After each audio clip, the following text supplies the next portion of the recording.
Et bonjour tout le monde, j'espère que vous allez bien. Dans cette vidéo, on va voir ensemble l'exercice 2 du National Sciences Maths de 2025, session normale, un exercice sur les nombres complexes. Donc faites l'exercice, on a deux parties. La première partie, elle est sur la résolution d'une équation de degré 2 dans l'ensemble des nombres complexes. Et la deuxième partie, donc c'est de la géométrie dans le plan complexe. On doit montrer que des droites sont perpendiculaires. On doit montrer que des points sont alignés. On a aussi l'étude de la cocyclicité de 4 points. Donc on va commencer par la première partie. Alors soit alpha dans l'intervalle 0 fermé 2pi ouvert, on considère dans l'ensemble des nombres complexes C l'équation E alpha d'inconnu Z. Alors c'est l'équation Z au carré moins 2 puissance alpha exponentielle I alpha fois 1 plus 2i fois Z plus I fois 2 puissance 2 alpha plus 1 exponentielle I de alpha est égal à 0. Première partie, la première question, on doit vérifier que le discriminant de l'équation E alpha est delta alpha est égal à 2 puissance alpha exponentielle I alpha fois 1 moins 2i, le tout au carré. Alors, donc soit alpha appartenant à l'intervalle 0 fermé 2pi ouvert, soit z un nombre complexe. On a l'équation E alpha qu'on nous a donnée hier. خصنا نحسبوا le discriminant ديالها, donc delta alpha est égal à, alors on aura le b ديالنا هو هذا, donc moins 2 alpha, 2 puissance alpha, pardon, exponentielle i alpha, fois 1 plus 2i, le tout au carré, moins 4 fois le a ديالنا هو 1, fois le c ديالنا هو i, fois 2 puissance 2 alpha plus 1, fois exponentielle i de alpha. Alors on va calculer ça. Alors d'une part, on a tout ça au carré. Donc je vais mettre, alors là il y a un diède le moins réimchi, moins 1 au carré c'est 1. Donc j'ai 2 puissance alpha, ça va être 2 puissance 2 alpha. Exponentielle i alpha au carré, donc c'est exponentielle i de alpha. Et 1 plus 2i au carré, voilà. Moins, alors ici j'ai 4 fois 1 fois 2. Alors ici, 4 c'est 2 au carré. Donc j'ai 2 au carré ici. Donc je vais faire la somme ici. Donc 2 plus 2 alpha plus 1, ça va devenir 2 puissance 2 alpha plus 3. Voilà, alors j'oublie pas le i نحطو هنايا, هاد exponentielle i de alpha نحطو هنايا. Donc je calcule ça. Alors ici, je peux factoriser. J'ai 2 puissance 2 alpha ei de alpha. Ici, j'ai 2 puissance de alpha, ei de alpha, donc je factorise. Donc, faut l'aqwa, ça qu'on a dit 1 plus 2i le tout au carré, voilà. Et alors, on a les 2 puissance 3. 2 puissance 3, c'est 8. Donc, je mets moins i fois 8. Donc, voilà, moins 8i. Très bien, alors, je calcule ça. Identité remarquable, je développe. Donc, c'est 1 plus 4i moins 4. Moins 4 plus 1, c'est moins 3. Et 4i moins 8i, c'est moins 4i. Donc j'aurai ici moins 3, moins 4i. Très bien. Alors on doit montrer que delta A est égal à ça. Donc je vais prendre ça, je vais le développer, je vais calculer. Normalement, je vais tomber sur ça. Donc d'autre part, on calcule ça. 2 puissance alpha, exponentielle i alpha fois 1 moins 2i le tout au carré. Je vais développer donc la puissance de radji هنايا, ou radji هنايا. Donc j'aurai 2 puissance de alpha, exponentielle i de alpha, fois 1 moins 2i le tout au carré. Je vais développer, donc 1 moins 2i au carré, c'est une identité remarquable. 1 moins 4i moins 4, ce qui va nous donner 1 moins 4, c'est moins 3. Donc j'aurai 2 puissance de alpha, fois exponentielle i de alpha, fois moins 3 moins 4i. Je retrouve bien la même chose. Donc voilà, mon discriminant, c'est bien ça. Donc voilà, delta alpha est bien égal à tout ça. Très bien. Donc ça va nous aider pour trouver les deux solutions de l'équation, puisqu'on aura besoin d'une racine du discriminant. La racine, voilà. Alors, la question suivante, c'est la question B, en déduire les deux solutions A et B de l'équation E alpha avec le module de A strictement inférieur au module de B. Alors, on va calculer les deux solutions de notre équation, Z1 et Z2. Ensuite, on va comparer leurs modules pour trouver A et B. Donc, c'est parti. Tac. Donc, Z1. Alors, je vais prendre moins B. Alors, l'équation, il y a le B ديالنا هو هذا. Donc, فيه واحد le moins هنايا. Je vais enlever le moins pour avoir moins B. Donc, j'aurai ici, voilà, ça c'est moins B, plus Donc, il me faut une racine du discriminant. Hein, donc, je prends 2 puissance alpha exponentielle i alpha fois 1 moins 2i divisé par 2 fois 1, donc divisé par 2. Ce qui va nous donner, donc ici j'ai 1 plus 2i, 1 moins 2i. J'ai 2 puissance alpha exponentielle i alpha comme facteur commun, donc je factorise. Hein. Donc ici j'aurai 1 plus 2i plus 1 moins 2i. 2i moins 2i ça part. 1 plus 1 c'est 2. Donc j'ai ici fois 2, hein. Je simplifie, donc had le 2 remshima had le 2, reprali 2 puissance alpha exponentielle i alpha. Donc ça c'est ma première solution. La deuxième solution, donc had le plus, radin place sur moins. Donc voilà, je mets moins ici. Je factorise 2 puissance alpha exponentielle i alpha. Donc je factorise ici. Fos l'artoise, reprali 1 plus 2i moins. Alors ici, je vais changer les signes. Hein, donc j'aurai moins 1 plus 2i. Donc 1 moins 1, ça part. 2i plus 2i, c'est 4i. Donc j'aurai ici fois 4i. Je simplifie. Donc 4 sur 2, c'est 2. Donc rekonani hnaya fois 2i. Alors 2 fois 2 hnaya. Comme ici, j'ai puissance alpha et ici, j'ai puissance 1. Donc je fais la somme de puissance alpha plus 1 fois i fois exponentielle i alpha. Très bien. Alors maintenant, pour trouver a et b, il faut que le module de a soit strictement inférieur au module de b. Donc j'ai z1 c'est ça, z2 c'est ça. Je vais calculer leur module. Alors le module de z1, ça va être le module de 2 puissance alpha exponentielle i alpha. 2 puissance alpha, c'est toujours strictement positif. Donc c'est 2 puissance alpha fois le module de exponentielle i alpha. Alors ici j'ai une écriture sous forme exponentielle, le module hnaya huwa 1, donc j'aurai 2 puissance alpha. Voilà. Très bien. Alors ensuite, je passe à Z2, donc le module de Z2. Le module de Z2, donc c'est le module de tout ça. Donc comme ici j'ai un produit, hein, donc ici je peux prendre le module de 2 puissance alpha plus 1 fois le module de i fois le module de exponentielle i alpha. Alors ça, c'est toujours strictement positif. Donc après, les 2 puissance alpha plus 1. Le module de i, pardon, c'est 1. Et ici, alors le module de exponentielle i alpha, le module hnaya huwa 1. Donc j'aurai ici 1 fois 1. Donc après, les 2 puissance alpha plus 1. Alors lequel est le plus grand ici? Donc bien sûr, c'est celui-là le plus grand. Hein. 2 puissance alpha est strictement inférieur à 2 puissance alpha plus 1. Donc voilà, hein, j'aurai la première solution d'ILI A radicun Z1, la deuxième radicun Z2, hein, B radicun Z2. Donc voilà, 2 puissance alpha strictement inférieur à 2 puissance alpha plus 1. Donc le module de Z1 est strictement inférieur au module de Z2, d'où A est égal à Z1, c'est-à-dire 2 puissance alpha exponentielle I alpha, et B est égal à Z2, c'est-à-dire 2 puissance alpha plus 1 fois I fois exponentielle I alpha.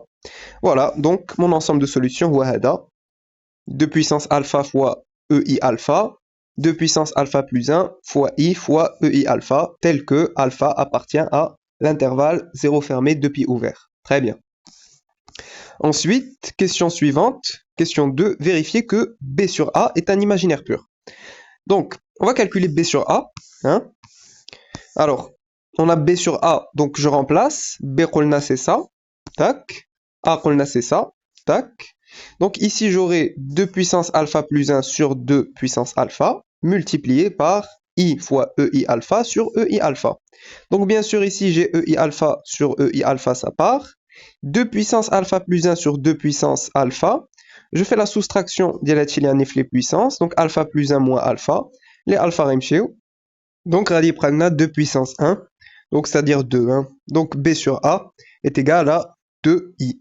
Et ça, bien sûr, c'est un imaginaire pur, hein, donc ça appartient aux imaginaires purs. Donc voilà, c'est ce qu'il fallait montrer. Très bien. Alors ensuite, on enchaîne avec la deuxième partie. Donc dans la deuxième partie, le plan complexe est rapporté à un repère orthonormé direct, OUV. On note par M d'affixe Z, le point d'affixe, le nombre complexe Z. On pose B sur A est égal à lambda I, avec lambda est égal à la partie imaginaire de B sur A.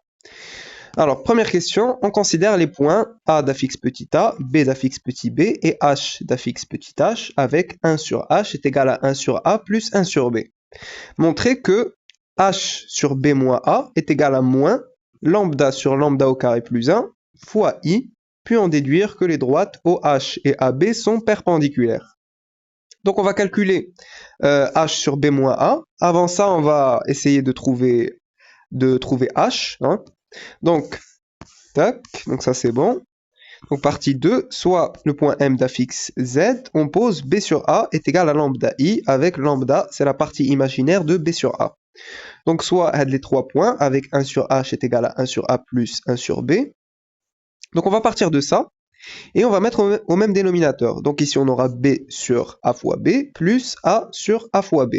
Ce qui va nous donner H est égal à, donc, AB sur A plus B. Hein. Ici j'ai B plus A sur AB, j'ai le même dénominateur. Pour trouver H, je prends l'inverse, donc H est égal à AB sur A plus B.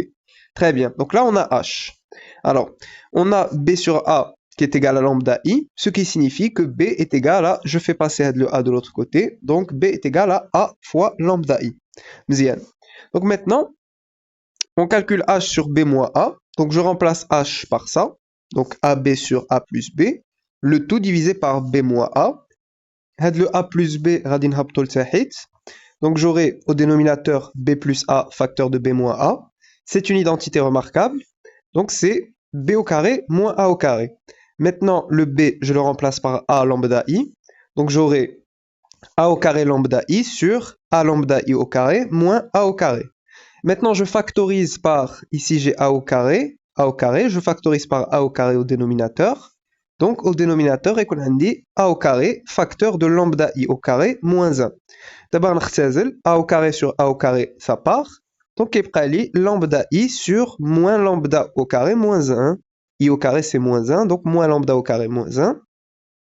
Maintenant, le I, je le fais sortir. Donc, je mets I dans la fraction. Et ici, moins lambda au carré, moins 1. Je factorise par le moins. Donc, j'aurai H sur B moins A est égal à moins lambda sur lambda au carré plus 1, je change les signes, fois I. Et voilà, c'est ce qu'il fallait montrer. Donc, toujours dans la même question, on doit en déduire que les droites OH et AB sont perpendiculaires. Donc là, on a calculé H sur B moins A, on a trouvé ça. Alors, petit rappel, on dit que les droites AB et OH sont perpendiculaires lorsque l'angle formé par les vecteurs AB et OH est congru à pi sur 2 modulo pi. Hein. Donc ça veut dire que c'est congru à pi sur 2 modulo 2pi ou que c'est congru à moins pi sur 2 modulo 2pi. Hein. Alors ça veut dire, si on trouve que c'est congru à pi sur 2 modulo pi, ça veut dire que l'argument de, alors je prends l'affixe de H moins l'affixe de O, donc H moins O. Alors O c'est le centre du repère, hein, donc c'est 0. Hein, donc ici j'ai mis petit O, ça va être 0. Hein, sur l'affixe de B moins l'affixe de A, donc sur B moins A. Ça doit être congru à pi sur 2 modulo pi. Donc ça veut dire que ce qu'on a ici fausse l'argument, ça doit être un imaginaire pur. Hein. Donc H moins O sur B moins O doit être un imaginaire pur. Et là justement, on a bien un imaginaire pur, hein, puisque tout ça c'est un réel fois I, donc on a bien un imaginaire pur. Hein. Donc ici on a l'angle formé par les vecteurs AB et OH, il est congru à l'argument de H moins 0, hein, O c'est le centre du repère, sur B moins A modulo de pi, ce qui est congru à l'argument de moins lambda sur lambda au carré plus 1 fois I modulo de pi, et comme H moins 0 sur A moins B c'est un imaginaire pur, alors on a bien l'angle formé par les vecteurs AB et OH qui est congru à pi sur 2 modulo pi. Donc ça veut dire que OH et AB, les droites OH et AB sont bien perpendiculaires. Hein. Voilà. Très bien. Question B, montrer que H moins A sur B moins A est égal à 1 sur lambda au carré plus 1, puis en déduire que les points H, A et B sont alignés. Donc, nous on sait que H est égal à AB sur A plus B, et on avait dit que B qui s'ajoute à lambda I. Donc ça veut dire que H, oui, je remplace B par A lambda I, donc c'est A au carré lambda I, مقسوم على A زائد A lambda I. D'abord, غادي نعمل ب A, donc j'aurai ici في المقام A facteur de 1 plus lambda I, غادي نختزل, هاد puissance 2 غتمشي مع هاد le A, donc غيبقى لي A lambda I sur 1 plus lambda I. D'abord, غادي نحسب H moins A sur B moins A, donc غنعوض H بهاد الشيء اللي جبرنا, donc A lambda I sur 1 plus lambda I. Maintenant, je vais mettre au même dénominateur ici. Donc, le A, je vais le multiplier et le diviser par 1 plus lambda I. Donc, j'aurai le même dénominateur. 1 plus lambda I, donc, j'aurai au dénominateur 1 plus lambda I, facteur de A lambda I moins A. Et ici, radin char, Donc moins a fois 1, c'est moins a. Et moins a fois lambda i, c'est moins a lambda i. On a كما كتلاحظوا a lambda i moins a lambda i, ça part. Donc j'aurai moins a au numérateur. Et au dénominateur, donc ici j'ai a comme facteur commun, je factorise par a, donc j'ai a هنايا. D'abord a sur a, ça part, غادي يبقى لي في le numérateur moins 1. Voilà, donc maintenant, ici j'ai une identité remarquable, donc ça devient lambda i au carré moins 1 au carré. Donc c'est-à-dire moins 1 ici. Hein. Et i au carré, c'est moins 1. Donc ici j'ai moins lambda au carré. Donc j'ai moins 1 sur moins lambda au carré moins 1. Et maintenant, هنايا في المقام غادي نعمل بموان 1 باش هكا نختزل les moins غيمشيو. Donc ici je vais changer les signes. Donc j'aurai au final 1 sur lambda au carré plus 1. Et voilà, c'est ce qu'il fallait montrer. Et toujours dans la même question, on doit en déduire que les points H, A et B sont alignés. Donc ici, on a calculé H moins A sur B moins A, on a trouvé ça. Donc les points H, A et B sont alignés lorsque l'angle formé par les vecteurs AB et AH est congru à 0 modulo pi. Donc ça veut dire que c'est congru à 0 modulo 2pi ou que c'est congru à pi modulo 2pi. Hein. Donc c'est ça, c'est congru à 0 modulo pi, donc un des deux. Donc ça veut dire que l'argument de... Alors je prends l'affixe de H moins l'affixe de A, H moins A, sur l'affixe de B moins l'affixe de A. Donc sur B moins A est congru à 0 modulo pi. Ça veut dire que ce qu'on a ici, l'argument, ça doit être un réel. Hein. Ça doit appartenir à R. H moins A sur B moins A, ça doit être un réel. Et c'est ce qu'on a ici. Hein. Ça appartient bien à R. Hein. Donc on a bien que les points H, A et B sont alignés. Hein. Donc l'angle formé par les vecteurs AB et AH est congru à l'argument de H moins A sur B moins A modulo 2pi. Et comme H moins A sur B moins A, donc ça nous donne un nombre qui est un réel. Donc ça veut dire que l'angle formé par AB et AH est bien congru à 0 modulo pi. Donc c'est congru à 0 modulo 2pi ou c'est congru à pi modulo 2pi. Donc voilà, ça veut dire que H, A et B sont bien alignés. Hein. Voilà. Donc c'est bon. Tac. Ensuite, question 2, soit le point I d'affixe M, le milieu du segment OH, et le point J d'affixe N, le milieu du segment HB. Montrez que N sur M moins A est égal à moins lambda I. Donc ici, on doit connaître les affixes des points I et J. Hein. On doit connaître M et N. Donc, tac, donc ça c'est bon, on a montré que les trois points sont alignés. Donc soit le point I d'affixe M, le milieu de OH, et le point J d'affixe N, le milieu de HB. Alors M, ça va être donc le milieu de OH, c'est-à-dire H plus 0 sur 2, donc H sur 2, et N, donc c'est le milieu du segment HB, donc le point J c'est le milieu du segment HB, donc ça veut dire que N, ça va être H plus B sur 2. Voilà, donc maintenant on peut calculer N sur M moins A, je vais remplacer, donc N c'est H plus B sur 2, sur M, donc c'est H sur 2, moins, alors moins A, باش يكون عندي le même dénominateur, غادي ندير 2A sur 2. Et maintenant, هاد les deux, كاملين بيهم غادي يمشيو, hein, ça se simplifie. Donc j'aurai H plus B, voilà, sur H moins 2A. Voilà. Donc nous, bien sûr, on sait déjà que H كيساوي AB sur A plus B, et حنا عارفين que B كيساوي A lambda I. Donc, je vais remplacer H par ça, et je vais remplacer le B par A lambda I. Hein. Donc j'aurai A au carré lambda I sur A plus A lambda I plus A lambda I divisé par, donc je remplace H par ça, hein, moins 2A. Ce qui va nous donner, donc ici غادي ندير في le même dénominateur, غادي نوحد المقام, نفس الحاجة هنايا غادي نوحد المقام. Donc j'ai A lambda I, je multiplie par A plus A lambda I et je divise par A plus A lambda I. Et la même chose ici, hein, donc 2A fois A plus A lambda I sur A plus A lambda I. Bien sûr, hein, ça se simplifie. Donc j'aurai, alors après tac, je le vois là. Ici j'ai développé A lambda I fois A, c'est A au carré lambda I. A lambda I fois A lambda I, c'est A lambda I au carré. Divisé par, donc radina et je développe, moins 2A fois A, c'est moins 2A au carré. Et moins 2A fois A lambda I, ça nous fait moins 2A au carré lambda I. Alors ici, j'ai A au carré lambda I plus A au carré lambda I, c'est-à-dire 2A au carré lambda I. Et ici, j'ai A au carré lambda I moins 2A au carré lambda I, c'est-à-dire moins A au carré lambda I. Hein. Voilà, donc ce qui va nous donner, donc il y a 2A au carré lambda I, et il y a moins A au carré lambda I. Très bien. Maintenant, je vais factoriser ici par lambda I. Voilà. Et هنايا غادي نعمل bleu moins. Hein. Donc ici, je vais changer les signes. 2A au carré, le voilà. Plus A au carré lambda I, le voilà. هنايا كما كتلاحظوا, je vais simplifier. هادو غيمشيو. Donc غادي يبقى لي moins lambda I. Voilà. Donc, tac. Donc, fin de la question, on devait montrer que c'est égal à moins lambda I, donc c'est bon. Question B, en déduire que les droites OJ et AI sont perpendiculaires et que OJ est égal à la valeur absolue de lambda fois AI. Donc, on va en déduire que OJ et AI sont perpendiculaires. Hein, donc, on va s'appuyer sur la question 2A, bien sûr. Tac. Donc, ça, on a trouvé moins lambda I ici. Donc, on a n-0 sur m-a qui est égal à moins lambda I. Et ça, c'est un imaginaire pur. Hein. Moins lambda, c'est un réel.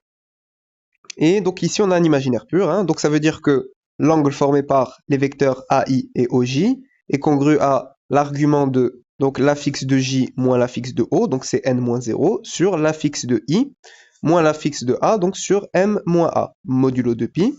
Et donc ça, c'est congru à l'argument, donc je remplace ça par moins lambda I, donc moins lambda I modulo de pi. Donc voilà, hein, moins lambda I, c'est un imaginaire pur. Donc ça veut dire que l'angle formé par ces deux vecteurs est congru à pi sur 2 modulo pi. Donc voilà, hein, on trouve un imaginaire pur ici, hein, donc on peut dire que OJ et AI sont bien perpendiculaires. Alors maintenant, on doit montrer que OJ est égal à la valeur absolue de lambda AI. Donc, tac, donc je reviens. De plus, donc on a n sur m-a qui est égal à moins lambda I. Donc ça veut dire que n-0 est égal à donc m-a de l'autre côté, donc moins lambda I facteur de m-a. Ce qui signifie que le module de n-0 est égal au module de moins lambda I fois le module de m-a. Donc ici, je vais, bien sûr ici j'ai moins lambda I, donc son module, donc ça va être moins lambda. Hein. Donc j'aurai OJ, donc n-0, le module de n-0 c'est OJ, qui est égal à, alors le module de moins lambda fois le module de I, fois, alors le module de m-a, c'est AI. Hein. Donc voilà, alors ça, ici j'ai un module, bon, c'est une valeur absolue, hein, donc il faut que ça redevienne positif, donc ça va nous faire le module de lambda, donc ou plutôt la valeur absolue de lambda, hein. Et le module de I c'est 1. Donc voilà, je trouve que OJ est égal à la valeur absolue de lambda fois AI. Voilà, donc c'est bon, très bien. Ensuite, donc question C, soit K, le point d'intersection des droites OJ et AI. Montrer que les points K, I, H et J sont cocycliques. Alors, K, c'est le point d'intersection de ces deux droites-là, OJ et AI. Et on doit montrer que ces quatre points-là sont cocycliques. Donc bien sûr, ici, on ne connaît pas vraiment l'affixe de K. Hein, donc on ne peut pas utiliser la formule pour montrer que quatre points sont cocycliques. Donc ici, il va falloir s'appuyer sur les questions précédentes. Hein. On a montré qu'on a des droites qui sont perpendiculaires, qu'on a des points alignés, elles sont perpendiculaires. Donc on va essayer d'exploiter les informations باش نقدروا نبينوا بان هاد les quatre points ils appartiennent à un même cercle donc ils sont cocycliques. غادي نديروا واحد التذكير على داكشي كامل اللي بيناه لحد الان. Donc لحد الان alors soit K le point d'intersection des droites OJ et AI et on sait que OJ et AI sont perpendiculaires. Donc si je place les points, donc ici j'ai tracé les deux droites, donc ici j'ai AJ, hein, et j'ai la droite OJ. Hein. Et nous, on sait que A, H et B sont alignés. Donc ça veut dire que J radicun هنايا, hein, J تساوي radicun aligné معهم. Voilà. Et ici, on a un angle droit. Hein. K, c'est le point d'intersection de ces deux droites-là. Donc ici, en fait, on a un angle droit. Hein. Donc il faut remarquer que comme ces deux droites-là, elles sont perpendiculaires, hein, on a OJ et AI qui sont perpendiculaires. K, c'est leur point d'intersection, donc on a un angle droit. Hein. La droite OJ, il y a Hadi. Donc ici, on a bien un angle droit. Donc il faut remarquer que le triangle IKJ, il est rectangle en K. Donc notre objectif, c'est de montrer que les points K, I, H et J sont cocycliques. Donc ils doivent appartenir à un même cercle. Donc ce cercle-là. Hein? Donc ici, le cercle, comme on a un angle droit, donc ça veut dire que le cercle, le diamètre dialo, radicon IJ. Hein? Le diamètre radicon IJ. Donc pour pouvoir dire que ici, que les quatre points sont cocycliques, il faut montrer que le triangle IHJ, il est rectangle en H. Donc on doit montrer que les deux droites IH et JH sont perpendiculaires. Hein. Alors en fait ici, voilà, le triangle IKJ est rectangle en K, hein, qui marque comme un angle droit. Donc IJ, on le diamètre du cercle C, le cercle circonscrit à IKJ, hein, le cercle circonscrit à ce triangle-là. Hein. Tac. Donc le diamètre dialo, IJ. Alors, on va essayer de montrer que HI et HJ sont perpendiculaires, hein, donc que ces deux droites-là sont perpendiculaires, pour pouvoir dire que, justement, on a un angle droit, donc ce triangle-là, il est rectangle, et donc ça voudra dire que les quatre points, ils sont bien cocycliques. Donc, comme H, A et B sont alignés, et J appartient à HB, hein, J, c'est le milieu du segment, de ce segment-là, hein, ici on a les mêmes distances, hein, et I aussi, c'est le milieu de ce segment-là, c'est le milieu, donc ici on a les mêmes distances. Donc comme J, il est ici, donc ça veut dire que les quatre points sont alignés. Hein. Donc J, il appartient à AB. J appartient à la droite AB. Hein. Voilà, donc on a J qui appartient à AB, donc H, A, B et J sont bien alignés. Hein. Ces quatre points-là, H, A, B et J sont alignés. Voilà, très bien. I appartient à la droite OH, donc ça veut dire que O, I et H sont alignés. Hein.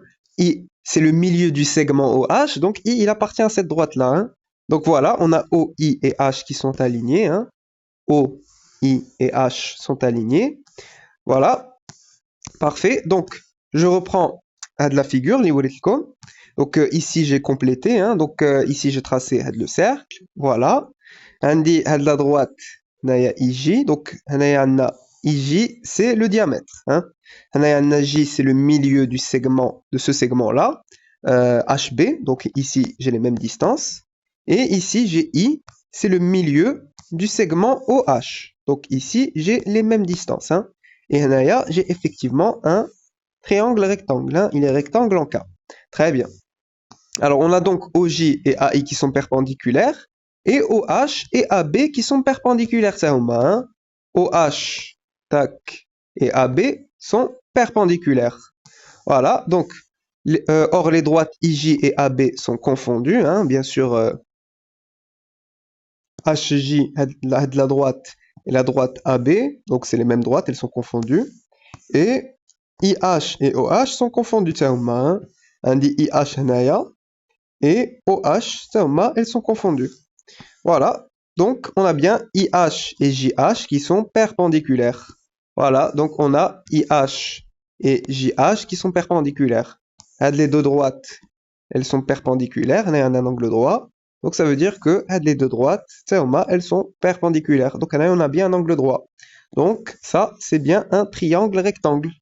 Voilà, donc on a montré qu'on a un triangle rectangle, c'est-à-dire que ces deux droites sont perpendiculaires. Donc le triangle IHJ est rectangle en H, donc son cercle circonscrit, c'est le cercle C de diamètre IJ. Voilà, donc ça veut bien dire que IJ, K et H appartiennent au même cercle. Hein. On a bien un cercle ici qui passe par ces quatre points-là, donc H, J, K et I, hein, puisque c'est un angle droit. Donc, le cercle, il est bien circonscrit au triangle IHJ. Voilà, donc ils appartiennent au même cercle, donc ils sont bien cocycliques. Voilà, donc c'est bon. IJ, K et H sont bien cocycliques. Voilà, très bien. Donc ensuite, dernière question, montrer que les droites IJ et OA sont perpendiculaires. Alors on a les deux droites, IJ et OA. Donc IJ et on a OA. Donc ici, on va considérer le triangle OJA. On va considérer ce triangle-là. Ici, qu'est-ce qu'on a? On doit montrer que IJ et OA, donc ces deux droites-là, sont perpendiculaires. Donc en fait, comme on a un triangle, hein, on considère le triangle OAJ. Et qu'est-ce qu'on a? On a déjà que head la droite OH, c'est une hauteur, hein, c'est une hauteur. Ici, on a un angle droit. On a head la droite AI ou bien AK. Ça, c'est une hauteur, hein. On a un angle droit. Donc, on doit montrer que head la droite IJ, c'est bien une hauteur, la hauteur issue du point J qui coupe OA, hein. Donc, comme c'est une hauteur, on aura bien un angle droit. Voilà. Donc, en fait, on va s'appuyer sur le fait que ça, c'est l'orthocentre. Le point I, c'est l'orthocentre. Le point où viennent se croiser toutes les hauteurs du triangle. Donc, j'ai à nouveau placé les mêmes points et j'ai fait apparaître le triangle ici, le triangle OAJ, hein. Donc, l'objectif, ça va être de montrer que ça, c'est une hauteur, hein. Donc, ici, on a bien un angle droit, hein. Donc, c'est parti. Soit le triangle OAJ.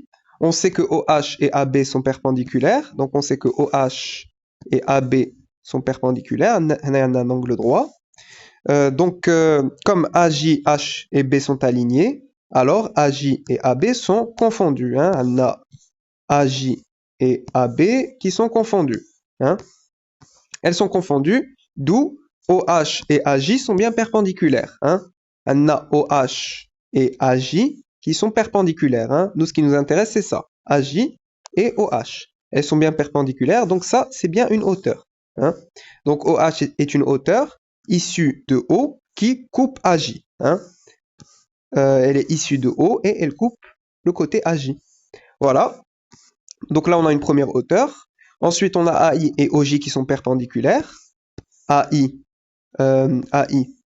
et OJ, elles sont perpendiculaires, hein. Donc ici, on a bien un angle droit. Donc ça, c'est bien une hauteur, hein, puisque K, c'est leur point d'intersection. Alors AK est perpendiculaire avec OJ. AK est perpendiculaire avec OJ. Donc voilà.